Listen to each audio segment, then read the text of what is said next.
ಇನ್ನು ಚಾಮರಾಜನಗರದಲ್ಲಿ ವ್ಯಾಘ್ರನ ಉಪಟಳ ಹೆಚ್ಚಾಗ್ತಾ ಇದೆ. ರೈತರ ಜಮೀನಲ್ಲಿ ಹುಲಿಯ ಬಿಂದಾಸ್ ಓಡಾಟ ಕಂಡು ಬರ್ತಾ ಇದೆ. ನೋಡಿ, ಪದೇ ಪದೇ ರೈತರು ಈ ಬಗ್ಗೆ ಆಕ್ರೋಶವನ್ನು ಹೊರಹಾಕ್ತಲೇ ಇದ್ದಾರೆ. ಗುಂಡ್ಲುಪೇಟೆ ತಾಲೂಕಿನ ಬೆಳಚುಲವಾಡಿ ಬಳಿ ಮತ್ತೆ ಹುಲಿರಾಯ ಪ್ರತ್ಯಕ್ಷವಾಗಿದ್ದಾನೆ. ಕಾಡಿನಿಂದ ನಾಡಿನತ್ತ ಹುಲಿಗಳು ಧಾವಿಸ್ತಾ ಇದೆ. ಹುಲಿಯ ಓಡಾಟ ಕಂಡು ಅಲ್ಲಿನ ಜನ ಭಯಭೀತರಾಗಿದ್ದಾರೆ. ಇದಕ್ಕೊಂದು ಮುಕ್ತಿ ಕೊಡಿ ಅಂತ ಹೇಳಿ ಕೇಳ್ತಾ ಇದ್ದಾರೆ. ಹುಲಿ ಸೆರೆಗಾಗಿ ಈಗ ಗಜಪಡೆ ಅಖಾಡಕ್ಕಿಳಿದಿದೆ. ಶ್ರೀರಾಮ ಹಾಗೂ ಇಂದ್ರನಿಂದ ಟೈಗರ್ ಕೂಂಬಿಂಗ್ ಕಾರ್ಯ ಕೂಡ ಆರಂಭ ಆಗಿದೆ ಅನ್ನೋದು ಕೂಡ ಗೊತ್ತಾಗ್ತಾ ಇದೆ. ನೋಡಿ, ಗುಂಡ್ಲುಪೇಟೆ ತಾಲೂಕಿನ ಬೆಳಚುಲವಾಡಿಯ ದೃಶ್ಯಗಳನ್ನ ನೀವೀಗ ಗಮನಿಸ್ತಾ ಇದ್ದೀರಿ. ಏನು ಅಲ್ಲಿ ಬೆಳೆಗಳನ್ನ ಬೆಳೆದಿದ್ರು, ಜನರ ಓಡಾಟ ಅಂತೂ ಇದ್ದೇ ಇರುತ್ತೆ. ಆದರೆ ಪದೇ ಪದೇ ಈ ರೀತಿ ಹುಲಿಗಳು ಕಾಣಿಸ್ಕೊಳ್ತಾ ಇರೋದು, ಹೀಗಾಗಿ ಜನ ಭಯಭೀತರಾಗಿದ್ದಾರೆ. ಯಾವ ಕ್ಷಣದಲ್ಲಿ ಏನಾಗುತ್ತೆ ಅನ್ನುವಂತಹ ಭಯ ಜನರನ್ನ ಕಾಡ್ತಾ ಇದೆ.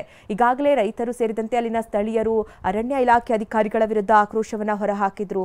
ಆದಷ್ಟು ಬೇಗ ಸೆರೆ ಹಿಡಿಬೇಕು ಅನ್ನುವಂತಹ ಆಗ್ರಹ ಕೂಡ ವ್ಯಕ್ತವಾಗ್ತಾ ಇದೆ.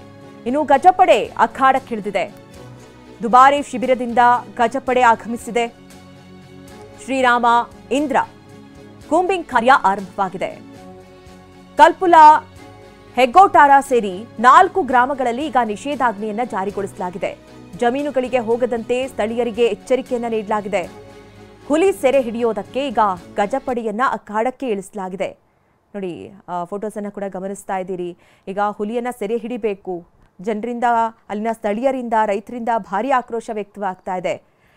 ಹೀಗಾಗಿ ಭಯದಲ್ಲೇ ಓಡಾಡುವಂತಹ ಪರಿಸ್ಥಿತಿ ಇದೆ. ಸದ್ಯ ಎಲ್ಲೂ ಕೂಡ ಓಡಾಡದಂತೆ ಜನರಿಗೆ ಎಚ್ಚರಿಕೆಯನ್ನು ಕೊಟ್ಟಿದ್ದು ಗಜಪಡೆಯನ್ನ ಕಾರ್ಯಾಚರಣೆಗೆ ಇಳಿಸಲಾಗಿದೆ.